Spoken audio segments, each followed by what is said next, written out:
Okay, thank you for being here. Hello, everybody. So here we are for another AHRA coffee chat, the first one for this year. And we are very glad to be joined by none other than Joseph Magero of Campaign for Safer Alternatives, which is a Pan-African organisation that advocates for the adoption of tobacco harm reduction policies in Africa. So my name is Jess Perkins and I am co-hosting with my AHRA partner, Ilna Vaj. Hello, Ilna. How's Jess? How you doing? Yeah, very well, thanks, very well. So I'll give a quick intro to Joseph, and then Joseph, you can fire away. So right. Joseph has worked in tobacco control for close to a decade now, if not slightly longer, creating smoke-free environments and mandating bigger health warnings, making cigarettes more expensive, and restricting advertising and marketing. But despite these efforts, smoking deaths remained on the increase, mandating a rethink in Joseph's approach to tobacco control. So Joseph now champions the substitution of reduced risk products for cigarette smokers to reduce smoking-related diseases and mortality in Africa.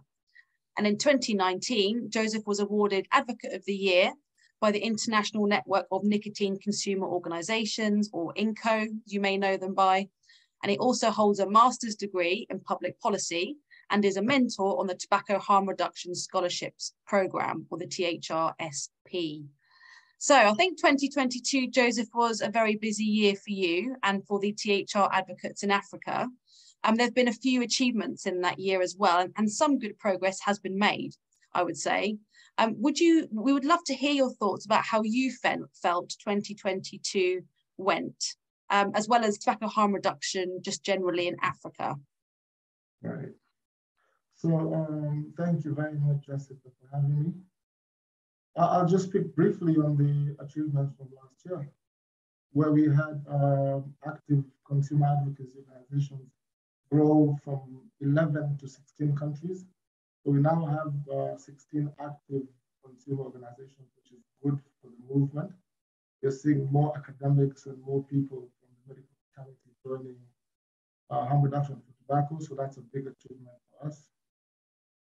Secondly, in terms of policy, the biggest achievement was for Kenya, where we had oral nicotine products introduced back into the market after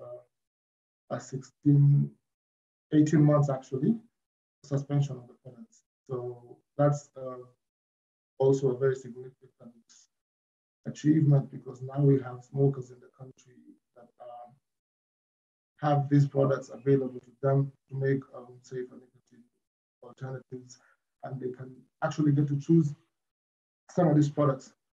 The major thing that happened, which was a big win, was for medical doctors. We have more medical doctors in endorsing harm reduction for tobacco products. A few really renowned doctors from West Africa, from North Africa, and also southern part of Africa endorsing harm reduction products. This is significant because you must understand that when policy is made, governments normally talk to medical doctors as well as policymakers so they can understand what these products are all about. So the more doctors we're getting involved, I think that's better. You mind just sitting a bit closer to the microphone on your laptop, Joseph, so we can hear you a bit louder? That'd be great. Oh, thank you. Yeah, so I think what you said about the oral nicotine products being reintroduced into the market in Kenya was a really big win. Can you remind us as to when that happened and actually what was involved from you personally? What did you do to help with that? And what did advocates do to really influence that outcome? Well, okay. So we got a lot of people that used to use these products before they were banned. We conducted a survey of about 200 oral nicotine products users, and we got them to send testimonials. We also sent letters directly to the previous government, which is in place. And we got to host a conference last February and made a lot of noise in the media, and I think that really helps to paint a picture of what this product is all about. And as soon as that was clear, the government began to understand what it was. Were there any sort of major disappointments from 2022, do you think? I know you had some wins, but anything that we didn't achieve as advocates in Africa? I'm not going to speak about the advocates. I will speak about what's happening now, which is that we have a lot of illicit disposable electronic cigarettes in the continent. And this is because there is really no regulation in most countries. And we're getting to see products from China that we don't know what's in the product. We don't know what nicotine content is in the products. We don't know where they're coming from, and they're not regulated. So that can create a backlash to us as advocates. And I think that's something that needs to be addressed as soon as possible, because some of these products are leaching, some of them have nicotine content which is too high, like 45%, and that could do more harm than good for the cause. So I think there is really urgent need for regulation, especially for the disposable electronics. Cool. Ilna, do you have any comments or questions at all for Joseph? But all very, very interesting, valid and important points. No, definitely. I think that the work that Joseph is also contributing towards, especially in Upper Africa, has been fantastic. And I would actually love to hear about, I know this might be a little bit taking you back on memory lane, but also especially like what influenced you to get started in all of this, because everyone has a breaking point, everyone has a starting point, but to stand up against such a big organization, such a big, no in the world of harm reduction, what made you decide to actually take this path and actually fight this fight? Well, in a nutshell, I personally was a smoker. That's how I got into tobacco control. Joseph, sorry, I can't hear. Ilna, is it me? But I can't hear Joseph much at all. I'm having a hard time as well, a little bit. Yeah, if you can just. Should I use the? Yeah, try that. Yes, please, because it's kind of hard to then think of questions to put off because I can't hear everything you're saying. Give me a minute. Let's see if this works. No worries. These things happen. These things happen. Technology, eh? Yeah. We love it, but we hate it at the same time. I'll say something again. Can you hear me with this one? Oh, much better. There we go. Much better. Yeah, so I think, Ilna, yeah, you made a really I can't hear you. Oh, goodness. Yeah, I can hear you now. Yeah. Oh, there we go. Yeah, sorry. No worries, no worries.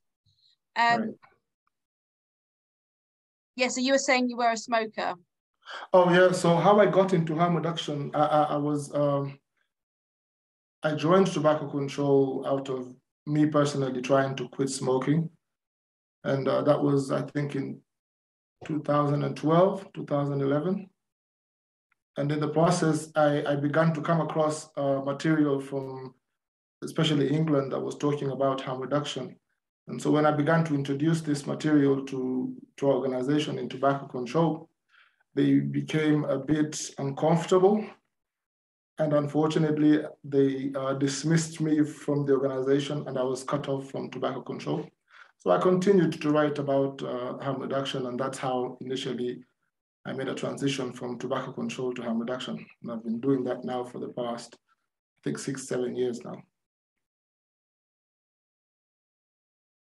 And in terms of this year, Joseph, I know that you summarised some of the achievements from last year. Now all nicotine products are back on the market in Kenya. What is coming up this year in terms of regulation, policy changes, any submissions that are being called for?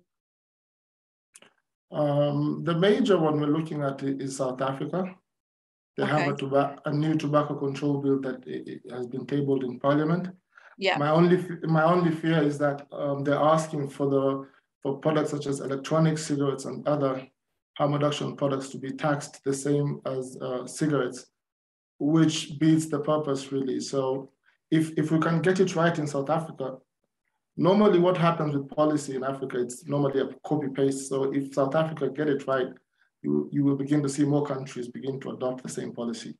So we're really pushing for their policy to be on point, and we can follow up from that. So is this the same? So there's a proposed tax increase on oral nicotine products in Kenya. Is this kind of related to the same thing, or is this separate? This is separate. Completely separate, yeah. Oral nicotine products in Kenya have been they've been allowed into the market, but they keep adding taxes every year, and that's also not a good thing, because the only thing government looks at is money. They're not looking at the benefits of these products and what the products are about. What we're trying to do is make the smokers to shift from traditional cigarettes to safer nicotine products. So if you keep taxing them, you're really discouraging from making that switch. So why don't you tell our audience about the deadline for the submissions and what the process will be to educate the government about all nicotine products? The deadline is set for the 7th of February. And what you can do, I'll provide you an email where you can send your submissions. We're already collecting a lot of testimonials from oral nicotine users in Kenya, and we're sending them to the Kenya Revenue Authority. And if they can consider our submissions, then they can, hopefully, these taxes will not be added onto safer nicotine products. So yeah, there's an email we will provide. I'll give it to you, and then you can paste it on the video. Yeah, we'll post in the description box beneath the video where you can submit any comments precisely.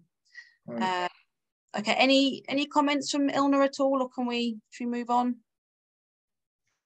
We can definitely move on. I think one thing I do want to just find out with regards to the deadline, who can do these submissions? Can anyone, me sitting in South Africa, can I also go and submit a testimonial, or is this something that is closed specifically to a population?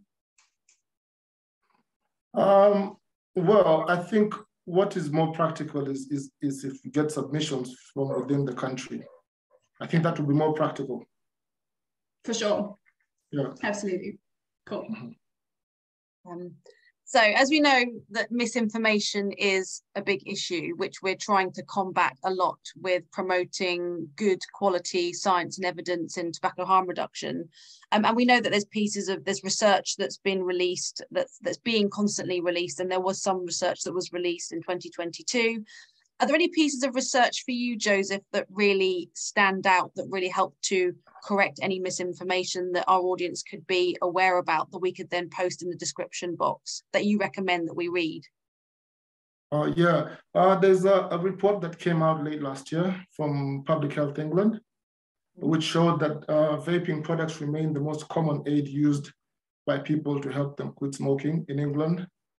And between 2020 and 2021, the report said that the quit attempts involving a vaping product were associated with the highest success rates, which were 64.9% compared to 58.6% from the previous year. So what the report is saying is that more people are successfully quitting smoking using vaping products. That's a report that we can use, and we normally use it here in Kenya when we speak to policymakers as well, and because the evidence is there for them to see clearly. Okay. We have had one question which I'll pose at the end, but we're coming to the end in about 5-10 minutes. Great, so I'd love to move on to talking about 2023 and what you have planned personally in terms of your work with THR, but also for CASA, the Campaign for Safer Alternatives. Are there any things that you're planning to accomplish this year in terms of events, policy changes, other than the Kenya one that we spoke of, and anything else at all? The floor is yours. Oh yeah, there's a couple of things we're trying to do this year. First, we intend to hold an event, Tobacco Harm Reduction Forum, within this quarter in South Africa. That's the first one, and we're hoping the second one will be in Nigeria. We're trying this time around. We're trying to involve a lot of medical doctors to get them to understand tobacco harm reduction, especially from CDC Africa, and also government doctors who advise the government. I believe when doing so, they can give them the facts about safer nicotine products, and that way we'll move a bit faster than just using advocates on their own. The first thing the policymakers normally do is speak to medical doctors. So if we can get more doctors in Africa involved with tobacco harm reduction, we can move this a bit faster. Are you happy with the progress that's being made in South Africa or other parts of Africa in terms of tobacco harm reduction and championing the cause, or do you think we're moving too slowly? Oh, it's too slow. Mm. Yeah, look at a country like Canada. Just this week, the Ministry of Health came up and endorsed vaping.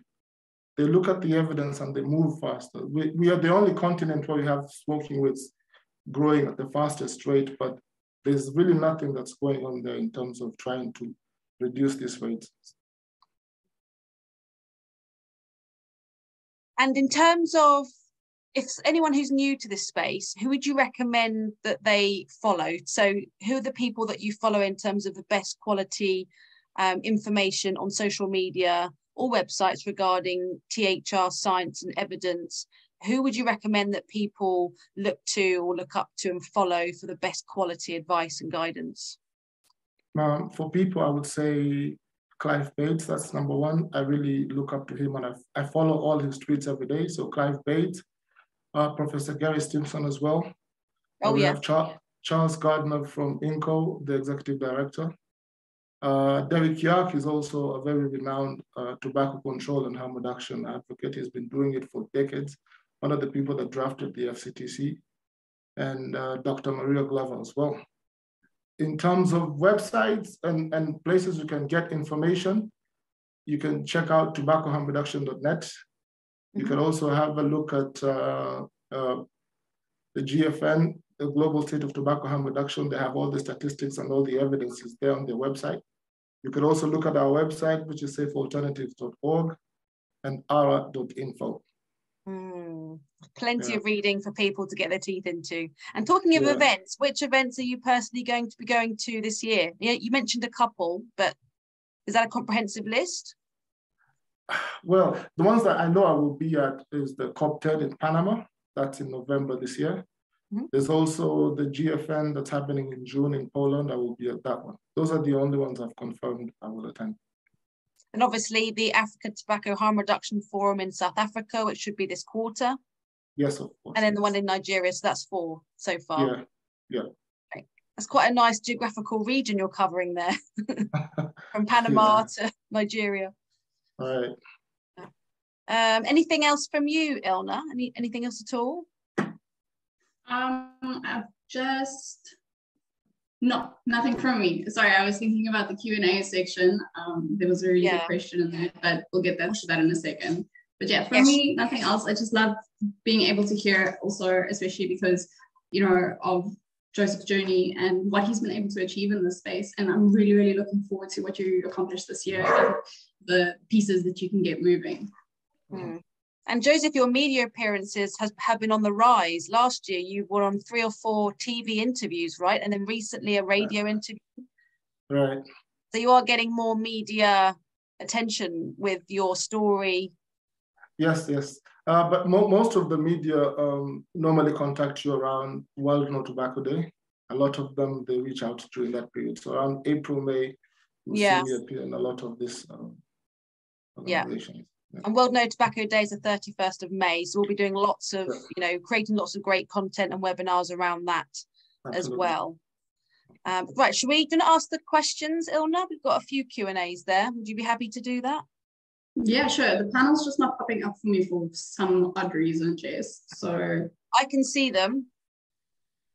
Okay, so we have Kurt Yeo, who is very active on here. Thank you, Kurt. Thanks for being here. So Kurt says, good to be here. Joseph does great work. And then the question is, in Joseph's opinion, how do we convince policymakers to look past the World Health Organization? That's a great question. I think the best way is through medical doctors, because you cannot argue with science. I think some of them label us as front groups because some of us are not medical doctors. So whatever we tell them, they believe that we've been sponsored to say. But if we can conduct research from here in Africa and involve more medical doctors, I think that will go very far in moving the cause forward. Like, for example, I'll give you the Philippines, where it took a few medical doctors to speak to them and show them the evidence. They listen more to medical doctors. Yeah, you're right. Great. Okay, I think we'll wrap up there then, if there's no more questions, which I can't see any. We'll release some mini clips from this webinar with Joseph on our AHRA YouTube channel and Twitter page. Thank you everyone for tuning in who have joined. Thank you so much, Joseph, for being available. We'll definitely do a follow-up with you, perhaps once the bill has passed and we can see what the outcome of those submissions is post-February. And yeah, watch out for our channels, because Joseph is going to be doing lots of writing, more op-eds, more more opinion pieces, more press releases, etc. So we'll be publishing a lot of Joseph's content on our website as well, at AHRA.info. Okay, thank you so much. Thanks, Ilna. Thanks so much, Jess. Thanks, Joseph. Great to see you. See you soon. Bye. Bye.